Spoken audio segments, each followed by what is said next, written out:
Hello friends, आज हम गुरुजी के द्वारा धुंधकारी की मुक्ति के प्रसंग को सुनेंगे, जिसमें भागवत कथा के श्रवण के प्रभाव का वर्णन किया गया है। नारद जी ने कहा इसका कोई उदाहरण दिया जाए तो ज्यादा समझ में आ जाए, तो उनका हम तुम्हें एक प्राचीन इतिहास सुनाते हैं। पूर्व काल में तुंगभद्रा नदी के तट पर एक अनुपम नगर बसा हुआ था। उसमें सभी वर्णों के लोग अपने अपने धर्माचरण करते, सत्य में तत्पर रहते थे। उस नगर में समस्त वेदों का ज्ञाता, श्रौत स्मार्त कर्मों में निपुण एक ब्राह्मण रहते थे, जिनका नाम था आत्मदेव।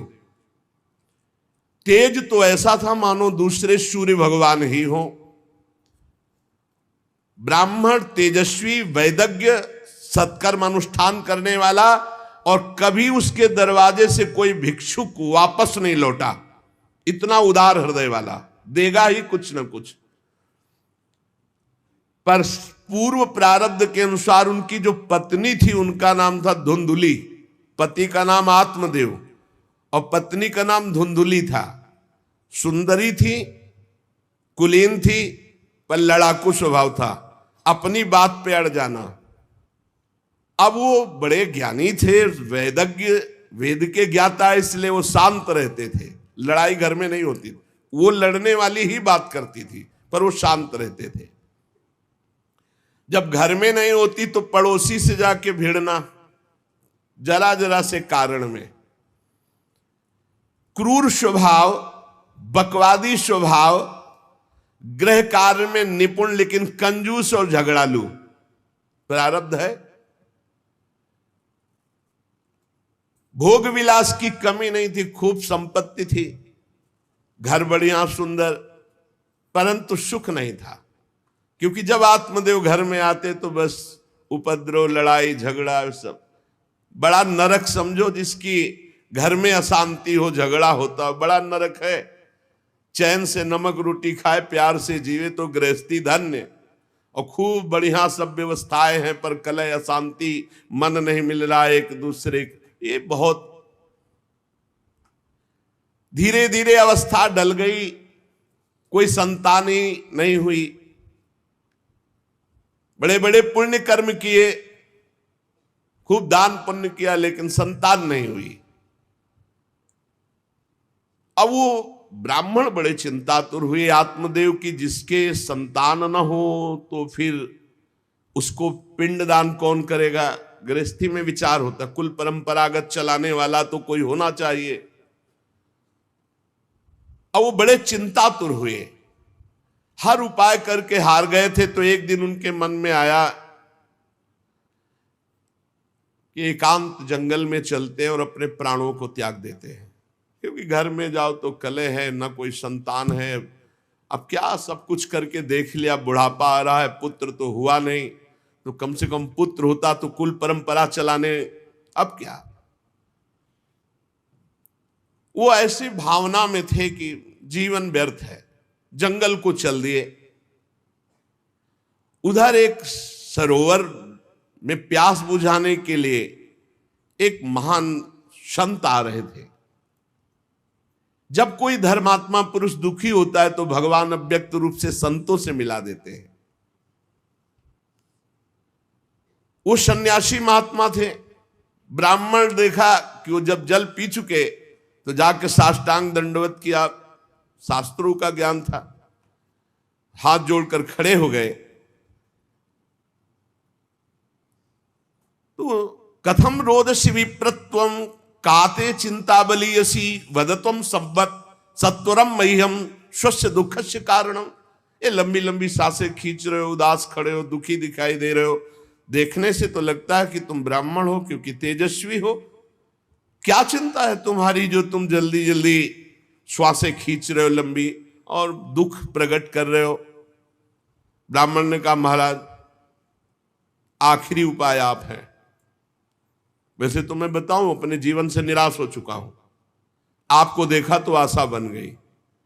पूर्व जन्म का कौन सा प्रारब्ध मुझे पता नहीं, पर संतान योग नहीं, अब मेरे पितर गरम गरम आंसू चिंता जनित छोड़ रहे हैं, क्योंकि पिंडदान करने वाला हमारे कुल में कोई नहीं रहा, संतानें नहीं उत्पन्न हुई। बहुत दुखी हो गया हूं, सही बताऊं, मैं आम प्राण त्यागने आया हूं जंगल में। मेरा मन मुझे धिक्कारता है कि तुम्हारा सब कुछ बेकार जब संतान नहीं। और यहां तक कि मैं जिस गाय को पालता हूं वो भी बछड़ा नहीं देती, वो भी बांझ हो जाती है।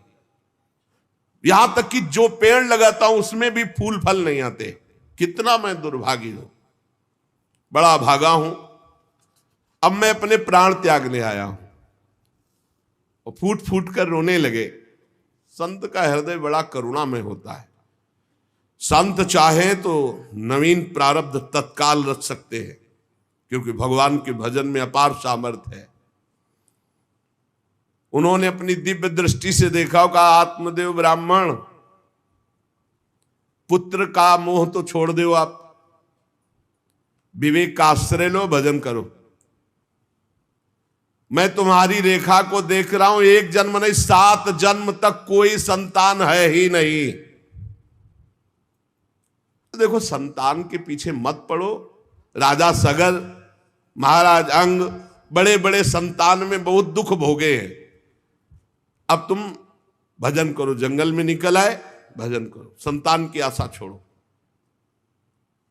ब्राह्मण ने कहा कि मुझे उपदेश नहीं, ये उपदेश नहीं, सब पढ़ा हूं, मुझे पुत्र चाहिए, पुत्र देव, नहीं मैं आपके सामने अभी प्राण त्यागता हूं, मुझे पुत्र चाहिए। ब्राह्मण का ऐसा आग्रह देख करके सन्यासी जी ने कहा कि देखो, विधाता के लेख को कोई मिटा नहीं सकता, चित्रकेतु का चरित्र पढ़ के देख लेना। दैव जिसके उद्योग को कुचल देता है वो सफल नहीं होता। तुम्हें पुत्र सुख नहीं है। उन्होंने कहा फिर हम कह रहे हैं बस अब पुत्र का आशीर्वाद दे ही दो, नहीं तो प्राण त्याग देंगे आपके सामने। सन्यासी जी ने देखा है तुम मानने ही वाले नहीं, तो उन्होंने योग बल से एक फल प्रकट किया, तपोबल से, और कहा लो, योग तो नहीं तुम्हारे पुत्र का, पर मैं ये फल देता हूं, अपनी पत्नी को खिला देना, इससे बड़ा ज्ञानी महात्मा पुत्र पैदा होगा। तुम्हारी स्त्री 1 साल तक सत्य, शौच, दया, दान, ब्रह्मचर्य का पालन करे, एक टाइम अन्न खाए, तो और ये फल पाने के बाद 1 वर्ष के बाद ऐसा महापुरुष प्रकट होगा जो तुम्हारा कल्याण भी कर देगा, तुम्हारे पितरों का भी उद्धार कर देगा। वो योगी राज सन्यासी फल दिए। अब तो आत्मदेव बड़े प्रसन्न हुए क्योंकि कामना पूर्ण हो गई। फल लेकर आए। धुंधुली उनकी पत्नी थी, जो लड़ाकू स्वभाव की, बड़ा क्रूर स्वभाव, दुष्ट स्वभाव, वैसे ही क्रूर स्वभाव था। आके कहा हो भाग्य, एक सन्यासी मिले, वो फल दिए, और उन्होंने नियम बताया है कि 1 साल तक सत्य बोलोगी, पवित्र रहोगी, दूसरों को दान करोगी, एक समय तुम अन्न खाओगी, और बहुत शुद्ध स्वभाव वाला महात्मा बालक पैदा होगा, ये फल खा लो। तो उन्होंने कहा कि फल तुरंत थोड़ी खाया जाता, नहा धो के बड़े पवित्रता से खाया जाता, लाओ और जाओ, आप निश्चिंत रहो। बोलने अगर हमारे सामने तुम्हें विश्वास नहीं, वो डरते भी थे, घर के बाहर हो गए। अब वो कुटिल स्वभाव की थी, क्रूर स्वभाव की। उन्होंने अपनी बहन को बुलाया और रो रो के कहने लगी कि बहन मुझे बड़ी चिंता हो गई, समस्या आ गई। क्या? बोले पंडित जी जो ये फल लाए हैं, फल से गर्भ रह जाएगा। पहले तो नियम बता गए हैं कि 1 साल तक झूठ नहीं बोलना, पवित्र रहना है, और दूसरों को दान देना, एक समय अन्न खाना है। अब हम तो बड़ी भयभीत हैं कि जब पेट में गर्भ बढ़ेगा तो भोजन कम हो जाएगा, पेट बढ़ेगा तो भोजन कम हो जाएगा। ये तो मैंने कर नहीं सकती, क्योंकि 3 बार तो हमको अच्छा भोजन चाहिए, पंडित जी का 1 बार खाना, ये तो हो नहीं सकता। अच्छा, गर्भ बढ़ा, पेट बढ़ा, खाया पिया जाएगा नहीं, बहुत परेशानी उसमें लगेगी। और कहीं दैववश से अगर डाकू आ गए तो भाग भी नहीं पाऊंगी। चलो डाकू ना आए, कहीं आग लग गई घर में, तब तो हम जल के मरी जाएंगी, क्योंकि गर्भ पेट में, ये तो हमसे नहीं। और फिर गर्भ निकलते समय सुना बहुत कष्ट होता है, ये सब हमसे नहीं होने वाला। देखो एक क्रूर स्वभाव की नकारात्मक सोच। और कहीं प्रसव काल में गर्भ टेढ़ा हो गया तो हम तो मरी जाएंगी, ये तो हमसे नहीं होगा। और अगर गर्भ हमारा बड़ा होने लगा और घर में ननद आ गई तो सब माल मता समेटती रहेगी, हम तो कुछ लड़ ही नहीं पाएंगी, क्योंकि लड़ने लायक नहीं रहेंगी। ये सब विचार करके उसका, ये सब हमसे नहीं होने वाला। तो उनकी बहन ने कहा सोच क्यों करती हो। ठीक इसी समय हमें अनुभव हुआ है 2-4 दिन में, इसी महीने में, कि हमारे पेट में है, तुम हमारे पति को धन दे देना और गर्भवती का नाटक करो, और जब हमारे बच्चा होगा हम तुम्हारे यहाँ पहुंचा देंगे, और हम अपने यहाँ शोरगुल कर देंगे कि बच्चा मर गया, कौन देखने आता है, और पति को पैसा दे देना। हाँ ये तो बढ़िया बात रही, बढ़िया विधान बन गया, जैसे को तैसे मिले तो बढ़िया विधान बन गया। तू गर्भवती का नाटक कर आज से कि फल पा लिया और मैं गर्भवती हो गई, मैं अपने बालक को मरा घोषित कर दूंगी, और ये जो फल लाए हैं इसकी परीक्षा के लिए जो गऊ है उसको उपवा दो।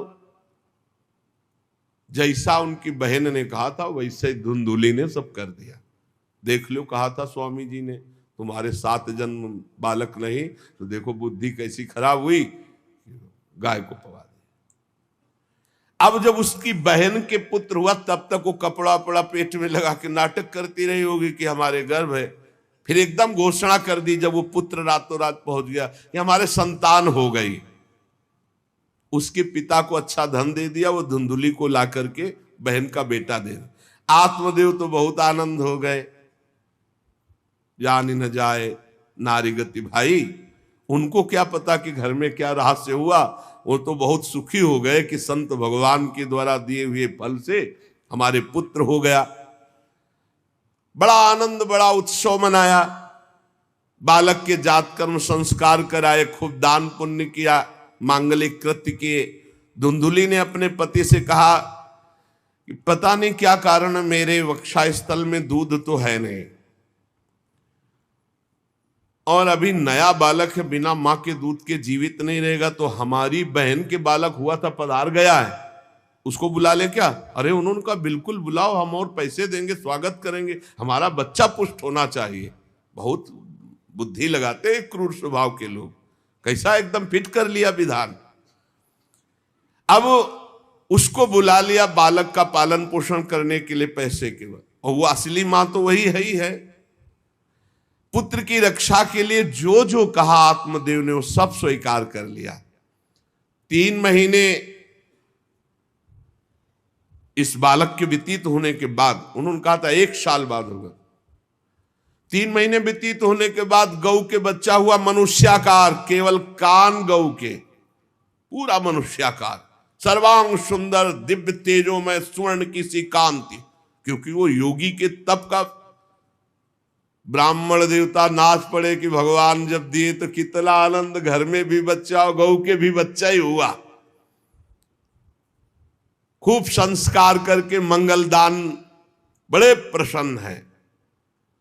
सब लोग कहते हैं आत्मदेव का देखो कैसा भाग्य बदला कि घर में भी पुत्र हुआ, गऊ के भी पुत्र हुआ, बछड़ा नहीं, केवल कान भर। कैसे आश्चर्य की बात, दिव्य बालक उत्पन्न हुआ। पर इस गुप्त रहस्य का किसी को पता नहीं। आत्मदेव ने देखा कि बालक पूरा मनुष्याकार, केवल कान, गाय के तो नाम रखा गोकर्ण। और धुंधुली ने किसी शास्त्रीय पद्धति से नहीं, अपनी पद्धति से, हमारा नाम धुंधुली तो हमारे लड़के का नाम होगा धुंधकारी, उसका नाम रखा धुंधकारी। कुछ काल व्यतीत हुआ, दोनों जवान होने लगे।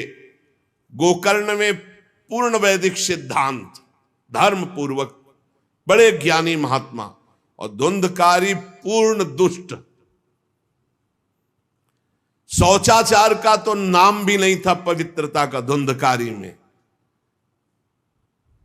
खान पान पशुओं वाला, क्रोध नाक में चढ़ा, गंदी वस्तुओं से प्यार करने वाला, बहुत ही गंदा स्वभाव, चोरी बचपन से, द्वेष, पीट देना, लड़ाई करना, ये उसका चलते स्वभाव।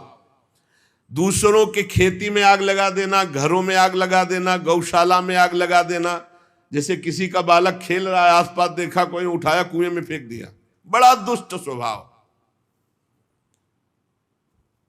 और बड़ा हुआ हिंसक स्वभाव, अस्त्र शस्त्र धारण करके, जैसे कोई अंधा जा रहा है तो आओ बाबा तुम्हें रास्ता बता दो, कुएं में जाके ढकेल देता है। बहुत ही गंदा स्वभाव, दुष्ट स्वभाव। अब वो शिकार करने लगा पशुओं का और मांस खाने लगा। जहां आत्मदेव कितनी पवित्रता से, वहां दुष्ट कितना। अब धीरे धीरे व्यभिचार करने लगा, वैश्याओं से संपर्क रखने लगा। संपत्ति थी ही, सारी संपत्ति वैश्याओं को। एक दिन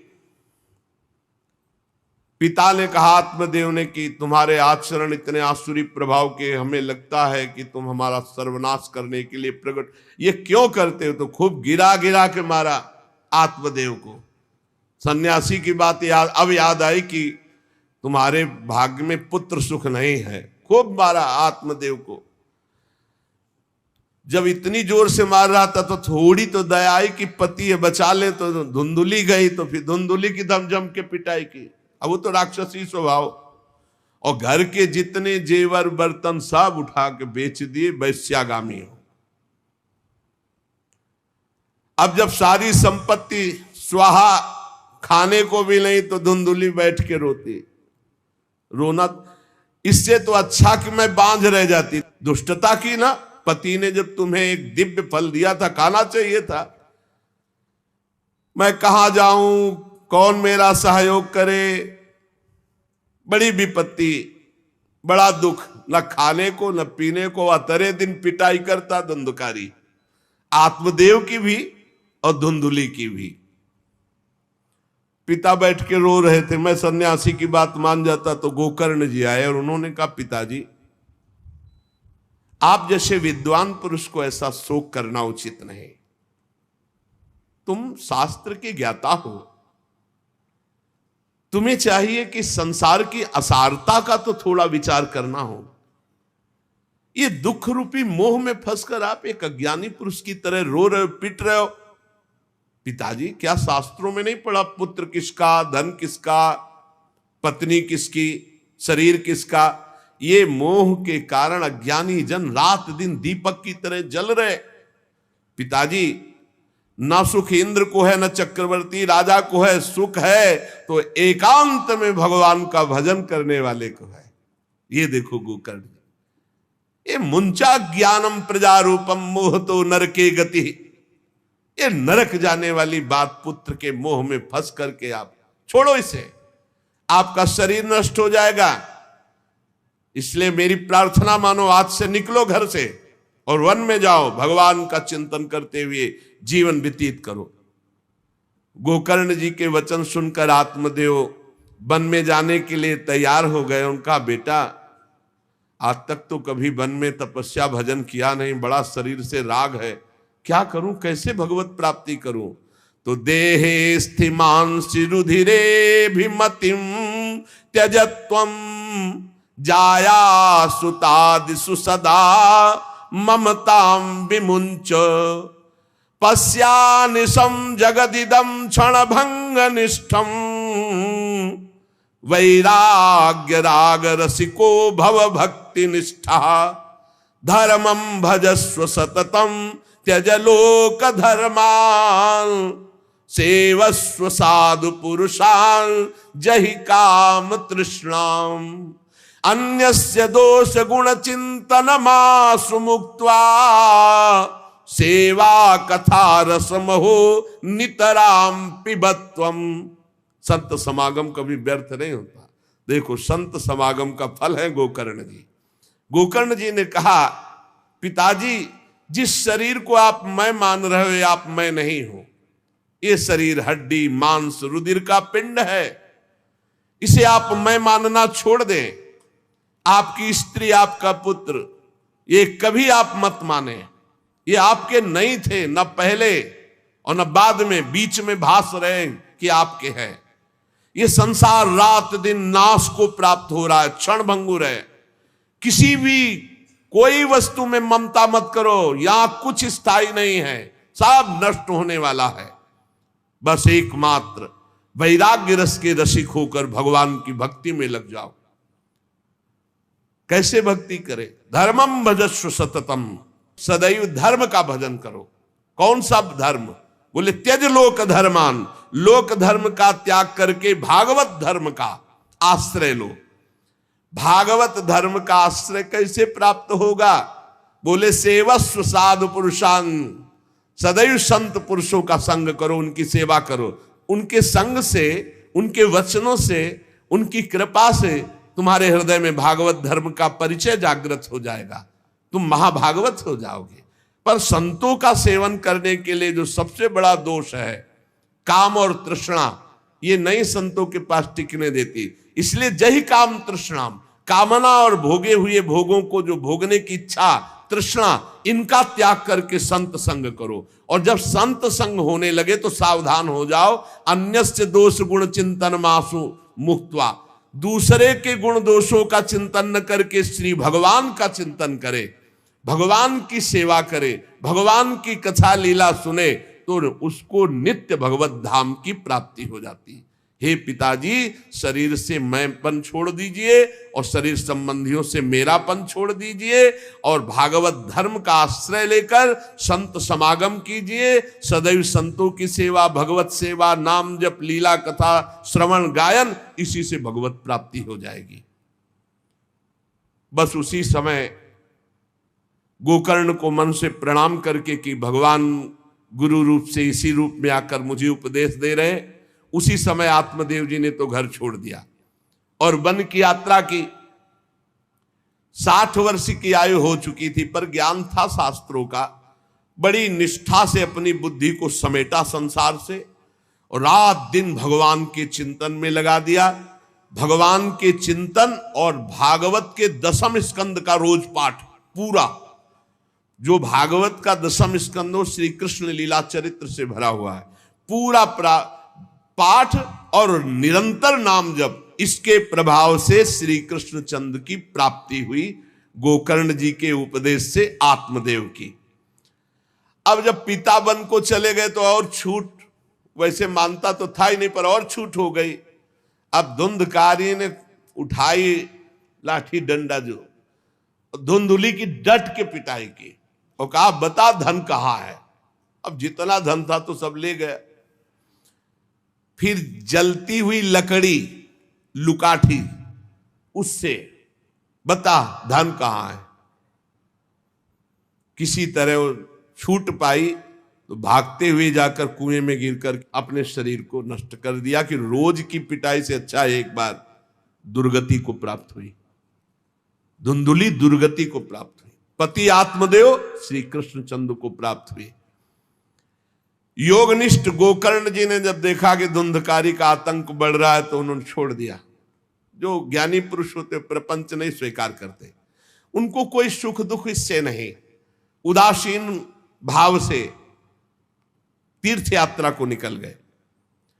धुंधकारी ने 5 वैश्याओं को अपने संग में रखा, सब नौजवान वैश्याएं। अब उनके लिए पशुओं का मांस चोरी करके उनकी मनोकामनाएं पूरी करना। बुद्धि भ्रष्ट थी, आचरण भ्रष्ट थे, क्रूर कर्मा। एक दिन उन वैश्याओं ने कहा कि हमको तो हार नहीं पहनाया आज तक, कामना होती है।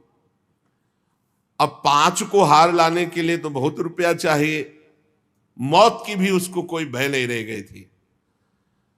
वो जिसको देखता काट करके जो मिलता धन एकत्रित करके 5 के लिए सुंदर आभूषण हार। अब हिंसा में उतरा जो, तो उसके लिए क्या।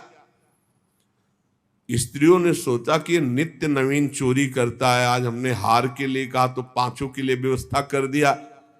पकड़ा जाएगा, जब ये पकड़ा जाएगा तो राजा इसे फांसी देंगे, तो हमको भी पांचों को फांसी मिलेगी। मरना तो है ही है ना इसे।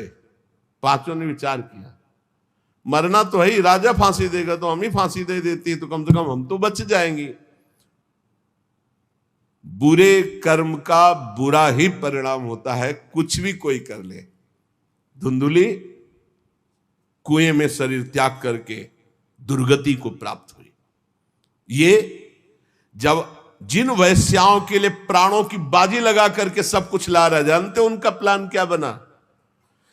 कि ये चोरी करता है, पकड़ा जाएगा, फांसी की सजा होगी, मारा ही जाएगा, और जब ये पकड़ा जाएगा तो हम भी पकड़ी जाएंगी, तो फांसी की सजा इसको होगी, तो वही हम दे देती है, तो हम तो बच जाएंगी और सारा धन लेके रात्रि में निकल लेंगी पांचों ने गुप्त रूप से ऐसा संकल्प बना लिया। धुंधकारी सो रहा था, पांचों गए। अब 5 हैं, हाथ पैर 4 ही तो है, पैर 2 और 2 हाथ, 4 उसमें लग गई, और एक जो है रस्सी से पूरा चारपाई पे बांध दिया। और जब उसकी आंख खुली तो रस्सी गले में डाल करके फांसी लगा रही पड़े पर वो बहुत पापी आदमी, जल्दी मरने वाला तो था नहीं, खूब गला दबाया। अब बड़ी चिंता हुई वैश्याओं को कि अगर मरेगा नहीं तो हमें काट डालेगा ये। तो रसोई से जो कोयला जला हुआ आग था उसके मुंह में भर बगार के शमशी से, अरे पापी की बहुत दुर्गति होती। दहकते हुए अंगारे उसके मुंह में और खूब कस के गला दबा, छटपटा कर पीट के मार डाला धुंधकारी को। और उसके शरीर को वहीं घर में एक गड्ढा बना के पांचों ने गाड़ दिया, और वो सारा माल मता पैसा सब कुछ उनको पता था। स्त्रीणाम नयितु विश्वासम दुष्टानाम कारेत बुधा, विश्वासे यह स्थितो मूढ़ा स दुःखी परिभूयते। शास्त्र कहता है जो व्यभिचारिणी दुष्ट स्वभाव वाली, जो केवल अर्थ पर दृष्टि रख करके धर्म का त्याग करने वाली है, स्त्रीणाम नयितु विश्वासम दुष्टानाम कारेत बुधा। ऐसे दुष्ट आचरण, चाहे स्त्री हो चाहे पुरुष, ऐसे दुष्ट आचरण वाले को कभी विश्वास में नहीं, विश्वास पात्र नहीं बनाना चाहिए। और दूसरी बात करें, विश्वासे या स्थितो मूढ़ा सा दुखा परिभूयते। जो विश्वास करेगा अंत में मारा जाएगा, पर विश्वास पक्का हो जाएगा। क्यों? सुधामयम बचो अमृतमय वचन, विश्वास हो जाए। सुधामयम बचो यासाम कामिनाम रसवर्धनम, हृदय में काम रसवर्धन। हृदयम क्षुरधाराभाम प्रिय को नाम योषिताम। बहुत सावधान। उन दुष्ट स्त्रियों ने बहुत तरह से मार करके धुंधकारी, मुंह में अंगारा, गले में रस्सी, मार डंडों से मार के मार डाला। बहुत बुरी तरह मारा धुंधकारी को। अब जब दिन में निकलना चाहा तो लोग, आज धुंधकारी नहीं देखा, बोले प्रीतम किसी कार्य से बाहर गए और असर लगाकर पांचों माल मत्ता लेके भाग गए। बहुत सावधान। संहृत्य वित्तम तायाता कुलटा बहुभर्तिका, धुंधकारी बभूवात महान प्रेतः कुकर्मतः। जो कई पुरुषों से सहवास करती हैं या कई स्त्रियों से जो सहवास करता है, ऐसा अपवित्र हो जाता है कि उसके छूने मात्र से पुण्य नष्ट हो जाते हैं। फिर तो उनके संग से ही रह रहा था, उसे वैश्या उसे ही कहते हैं। उन वैश्याओं के संग से सारे सुकृत नष्ट हो चुके थे, महान पाप का स्वरूप हो गया था, और वो सब भाग चुकी थी। तो धुंधकारी को भयंकर प्रेत योनि की प्राप्ति हुई। प्रेत योनि, भयंकर प्रेत योनि। अब वो बवंडर रूप, जो चक्रवात जैसे बवंडर देखते हो ना, वो रूप धारण करके 10 दिशाओं में भटकता। और प्रेत को स्वयं से पानी पीने के लिए कोई सुविधा नहीं। ऐसा नहीं नदी के किनारे रह रहा तो पानी पी लेगा, वो किसी को पकड़ेगा, तब उसके द्वारा जो उसको पानी पिलाया जाएगा वो उसको मिलेगा। ऐसे पानी नहीं पी सकता, ना कुछ खा सकता है, ना कहीं विश्राम कर सकता है। वो बस हा दई चिल्लाता हुआ, रोता हुआ भटकता है। प्रेत योनि बड़ी भयानक होती है। जब तीर्थ यात्रा करके गोकर्ण जी लौटे तो सुना कि धुंधकारी का लापता और मार डाला गया। तब उन्होंने फिर गए और वहां पिंडदान किया धुंधकारी के लिए भी। बड़े महात्मा थे गोकर्ण, श्राद्ध किया और काफी तीर्थों में मंत्रानुष्ठान किया कि इसका कल्याण हो जाए। ये सब करके लौट आए अपने पिता आत्मदेव के घर में। रात्रि में कोई देख ना पावे इसलिए सीधे अपने घर में गए और शयन किया। और वहीं गड़ा था धुंधकारी, प्रेत आत्मा बन के वो मड़रा रहा था। वही प्रेत आत्मा ऐसे को नहीं छूती जो भगवान का भजन करते। देखो, अब जे धुंधकारी ने देखा कि गोकर्ण आए हैं तो उसको तसल्ली हुई कि महात्मा हमारा कल्याण कर देगा। और वो प्रकट हुआ, भेड़ा बना। धुंधकारी पहले भेड़ बना बड़ा, और ऐसे गोकर्ण जी ने देखा कि दरवाजा तो बंद था, भेड़ कहां से आ सकता है। तुरंत भैंसा बन गया, तुरंत इंद्र रूप धारण कर लिया, भयावा, प्रिय, ऐसे कई रूप बदल। तब उन्होंने कहा ये विपरीत अवस्था, इसका मतलब ये प्रेत है। क्योंकि ऐसी विपरीत निंदनीय और बंदनीय दोनों रूप धारण कर रहा है, दुर्गति को प्राप्त हुआ प्रेत आत्मा है। वो डरने वाले तो थे नहीं, ज्ञानी महात्मा थे। गोकर्ण ने कहा, कस्तो मुग्र तरो रात्रौ कुतो यातो दशामिमाम किंवा प्रेता पिशाचो वा राक्षसो शीत संसना। कौन है तू? प्रेत है, पिशाच है, राक्षस है, क्या है ये? क्या नाटक कर रहा है? कभी भेड़ बनता, कभी भैंसा बनता, कभी इंद्र बनता, कभी ये रूप। कौन है तू? ये अधोगति को प्राप्त कैसे हुआ तू? गोकर्ण जी डरे नहीं। अगर सच्चा महात्मा न हो तब तो भयभीत हो जाए। गोकर्ण जी सच्चे महात्मा है। अब वो चिल्ला के केवल रो रहा, एक शब्द भी नहीं बोल पा रहा। तो गोकर्ण जी समझ गए अधिक पाप होने के कारण ये बोल नहीं सकता। तब अंजलि में जल लिया और कई मंत्रों का जाप किया और फिर उसके ऊपर फेंका। जे भी फेंका तब बोल पाया, भैया मैं आपका भाई धुंधकारी हूं, बचा लो, मेरी भारी दुर्गति हो गई। मैं तुम्हारा भाई हूं, मैं धुंधकारी हूं। अब मुझे बहुत कष्ट हो रहा, पश्चाताप हो रहा, मैंने सब कुछ नष्ट कर दिया, धर्म भ्रष्ट पापाचारी। अब मेरी बड़ी दुर्गति है। उन उल्टा वैश्याओं ने मुझे तड़पा करके मारा है। मैं कुछ कर नहीं सकता इस समय। ऐसा थोड़ी कि प्रेत है जिसको चाहे पटक दे, ऐसा नहीं है, ऐसा विधान नहीं। पहले वैश्याओं को मारता जाके, मैं कुछ कर नहीं सकता। प्रेत योनि में पड़कर दुर्दशा भोग रहा हूं। अब दैवश केवल वायु से जीवित हूं, बहुत प्यासा हूं, भूखा हूं, पर नहीं खा सकता, नहीं पी सकता। आप दया समुद्र भैया मेरा उद्धार करो। गोकर्ण ने कहा कि तुम्हारा उद्धार तो हो जाना चाहिए।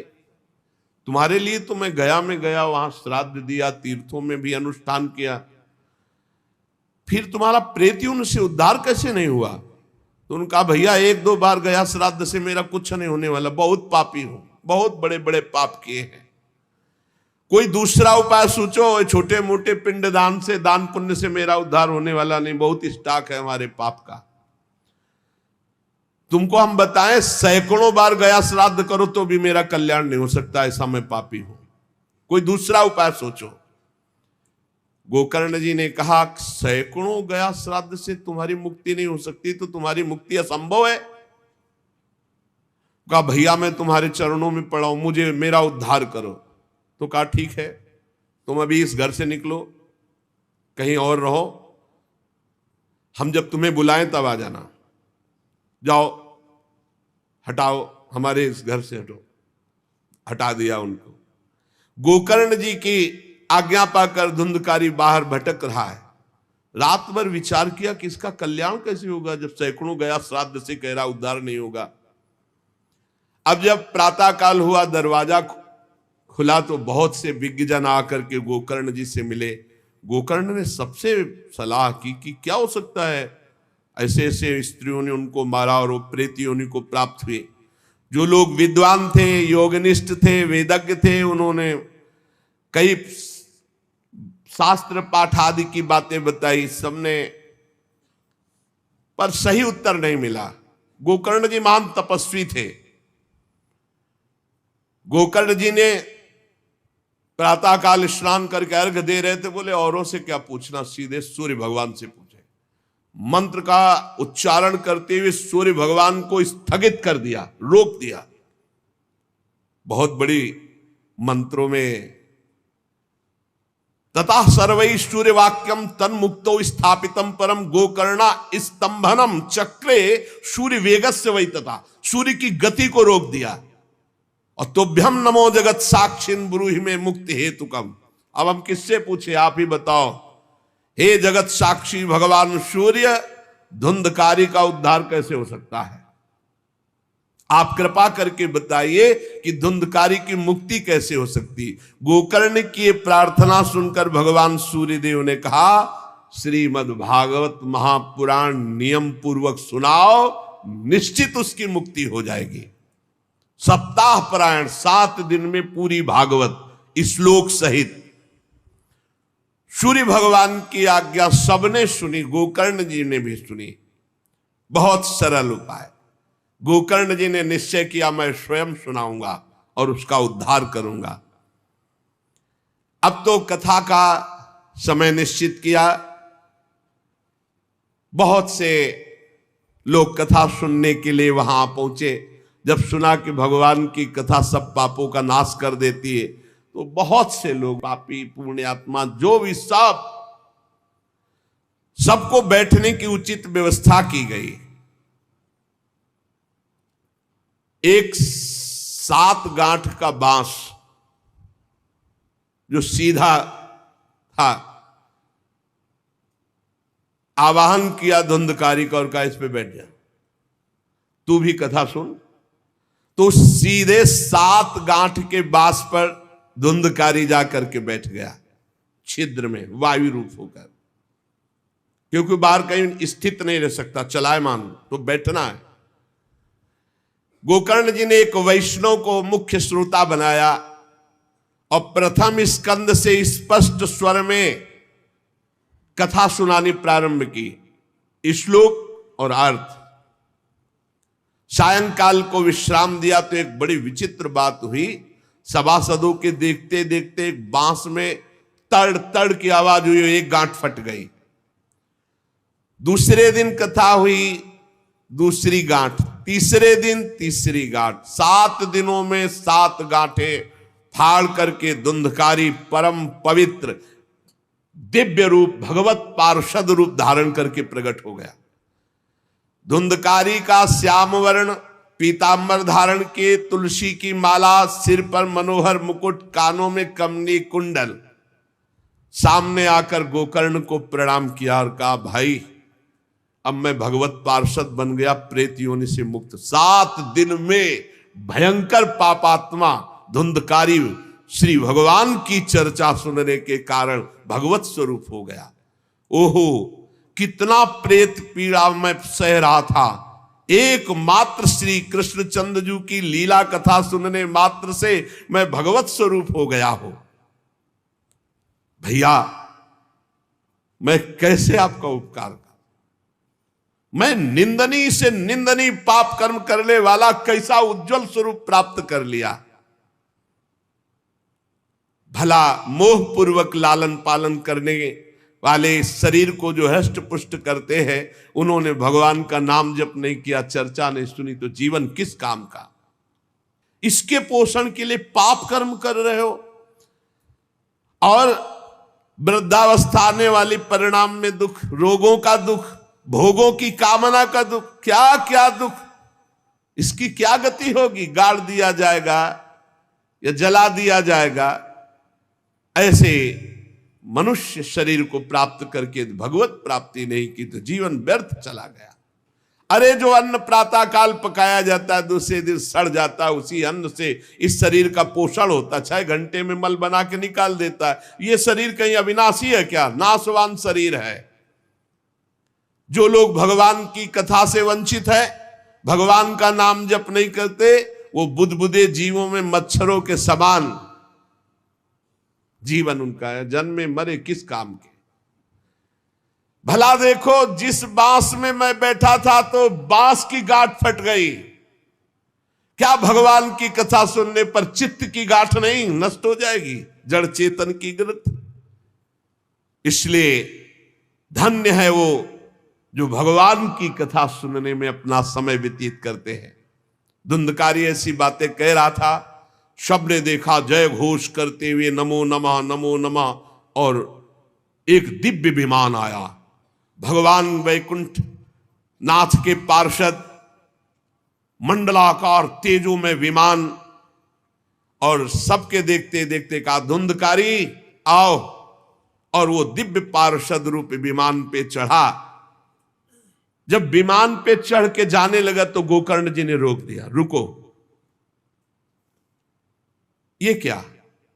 कथा तो शास्त्रों लोगों ने सुनी, तो आपको शास्त्रों विमान लाना चाहिए और सबको बैठाल कर ले जाना चाहिए, क्योंकि हमारे सुनाने में कोई भेद नहीं था और ये सुन भी सब ध्यान से रहे थे। तो भगवत पार्षदों ने कहा आपके सुनाने में कोई भेद नहीं था, पर सुनने में भेद हो गया है,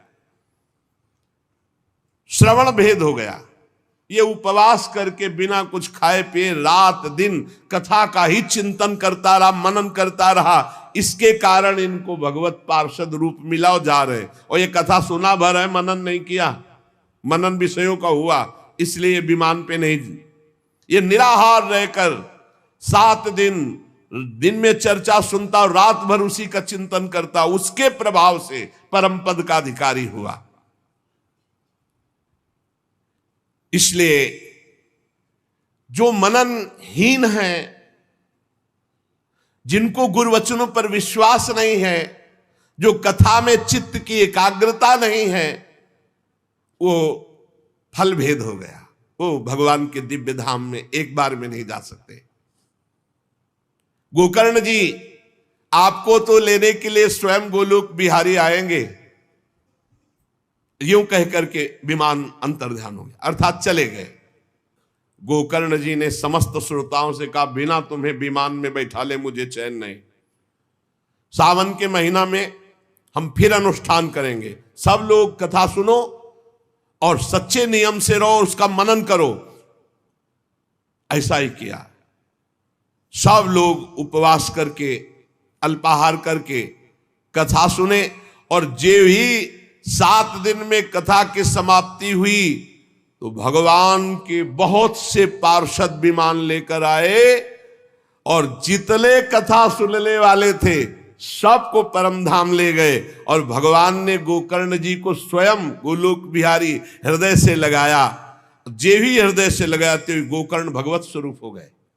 वही किरीट श्यामवर पीतांबर धारण किए हुए, कुंडल आदि से विभूषित।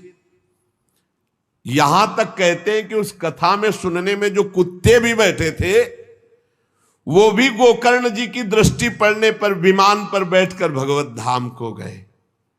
भक्तवत्सल भगवान श्री कृष्ण इतने गोकर्ण जी पर प्रसन्न हुए कि तुमने सबको कथा सुनाकर मंगल अनुष्ठान। इसलिए गोकर्ण जी जिस जिसको चाहा, मालूम कथा सुनकर कुत्ता मनन तो नहीं कर सकता, लेकिन गोकर्ण जी ने मनन किया कि ये कुत्ता भी कथा में बैठा था, इसका भी भगवत उद्धार हो जाए। ये आप इसीलिए आसपास जो है जीव जंतु सब भगवत स्वरूप हो जाते हैं। बड़े बड़े सिद्धों को जो गति नहीं मिलती, भगवान की लीला कथा सुनने से, गोकर्ण जी के प्रभाव से धुंधकारी सहित समस्त श्रोताओं को भगवत धाम की प्राप्ति हुई।